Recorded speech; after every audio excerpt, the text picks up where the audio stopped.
wani babanmu yana cewa ya faɗa min wannan ne a satin da zan yi auren farko.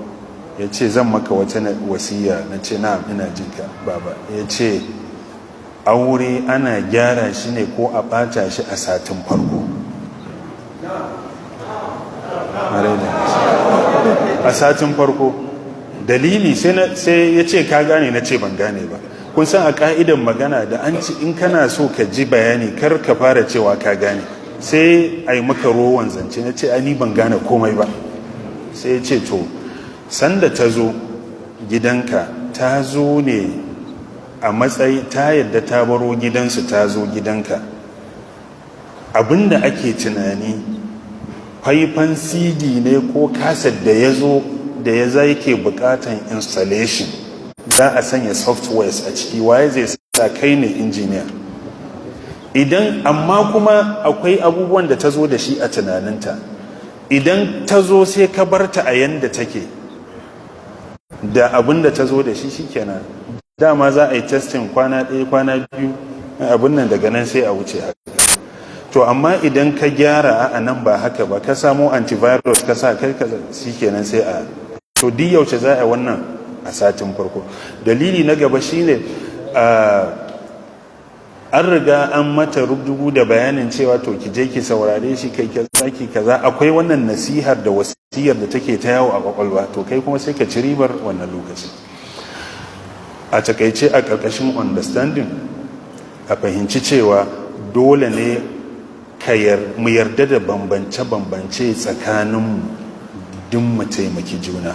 Akwai wani abu mai matuƙar muhimmanci shine a satin farkon nan a ɓangaren understanding kowa ya fahimci cewa we are here to complete each other. Mun zo ne domin mu ƙarfafa juna, mun zo ne mu taimaki juna, mun zo ne mu cike giɓin da yake tsakaninmu. In kowa ya shigo da wannan tunanin, to wallahi rayuwar aure tana fara, tana haske, tana walwala, tana zama mai abun ban sha'awa. Shi yasa wasu suke cewa a wannan gabar mu gane, sai su ce we agree to disagree, mu yadda da cewa akwai inda ba zai yi mai daidai ba, so dole kowa a bar shi. Duk abin da rashin fahimta a kan shi ba zai cutar da asalin manufar aurenku ba, to a bar kowa da ra'ayinsa. Shi yasa a wannan gabar wasu maza suna kuskure. Idan mace ta zo sai ka ce 100% ra'ayinka komai kaman ƙur'ani kaman nasi haka za a bi, haba a karmakallah.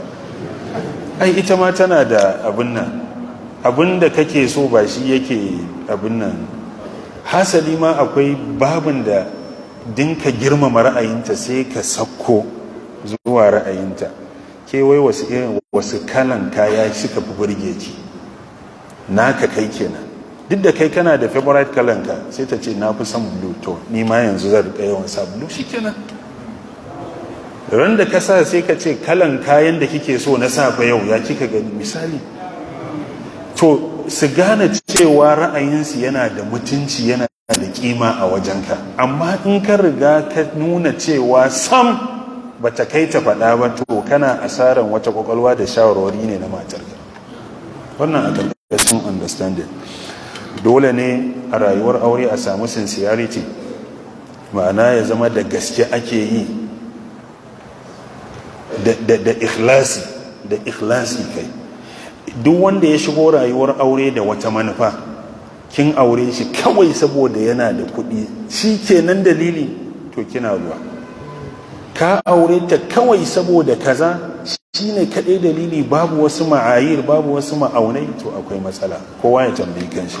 Daga cikin abin da yake taimakawa shine T na transparency.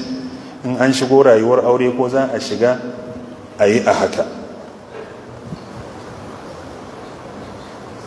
In ka bari ta ɗauka kana da wani account mai numfashi, ta zo kuma ta gane ba haka bane, akwai matsala.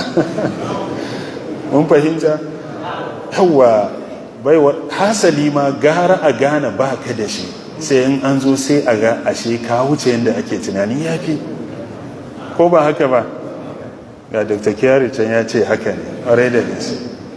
To yana da kyau mu fahimci wannan. Ina mamakin mutumin da zai je rayuwar aure, neman aure ko zai aure ya karya ta wani dalili, kuma kana so ka gina gaskiya da gaskiya kai shuka akan bola, yana ai ba za ta fitowa mai kyau ba, ko ta fito na kwana biyu ne za ta lalace. So a samu transparency. Na gaba ta gaba a samu binnan truthfulness, ma'ana a samu gaskiya da gaskiya. Ya sha bamban da bayyana abu. Misali wani zai iya bayyana abu amma ba akan gaskiya ba, to zama akwai gaskiya tsakani da Allah ne, har san da kake yi na gaskiya tsakani da Allah. Abu na gaba da yake taimakawa shine a samu tsafta. Yawwa dole ne ga ma'auratan guda biyu, wannan yana kawo farin ciki, yana samar da farin ciki a rayuwar aure. Kuma tsakani da Allah, mata suna complain akan tsaftan wasu daga cikin mazaje. Wajibi ne a samu tsafta ta komai, tsafta ta gashin kanka, tsafta ta kumbarka, tsafta ta kafa. Karka bar kafanka tana damba da mayafi tana ja saboda abin nan, mun fahimta bai kamata ba. Yawa kana jan da shi abin nan bai kamata ba. A gani kulawa da kanshi da abin nan, tsaftar baki yana da kyau. mai manzo Allah sallallahu ya faɗa akan as-siwak, mataharatul lil fam mardatul lir rabb. Kayanan a hadisai muna gani, in so samu ne kai brush so 3 so 4 so 5 bai yawa ba, na ka bude ido ba ka yin 5 dama, haka ya kamata. Kun san dalili? Wato ba karamin wanda bai jin nauyinka ba ne, ko matarka wacce ba ta jin nauyinka za ta iya faɗa ma bakinka na ɗan kai ka faɗa. Kun gane? Amma maganar gaskiya ce fa, bai kamata mu rika abin nan sai wanda bai jin nauyinka sosai. To kuma waɗannan wasu rukunai ne na wanda suke kawo farin cikin rayuwar aure, dole mu kula da su. Kuma sanda kake ka rika yi mata abudan asali, sai ka samu yardar Allah, kamar yadda manzo Allah sallallahu alaihi wasallam ya faɗa.